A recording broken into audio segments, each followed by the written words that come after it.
എല്ലാവിധ ലാബ് ടെസ്റ്റുകൾക്കും MHL smart labs, Dubai road, Eriyad, Bahadur mall, Kara and Manoos properties, Asmabi college.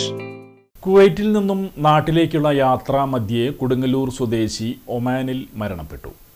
Kodungallur Kavilkadavu സ്വദേശി park റോഡിൽ ചെറുവേലിക്കൽ വർഗീസ് മകൻ മെജോ ചെറുവേലിക്കൽ വർഗീസാണ് കുവൈറ്റിൽ നിന്നും ഒമാൻ വഴി നാട്ടിലേക്കുള്ള യാത്രാ മധ്യേ ഒമാനിൽ വെച്ച് മരണപ്പെട്ടത്.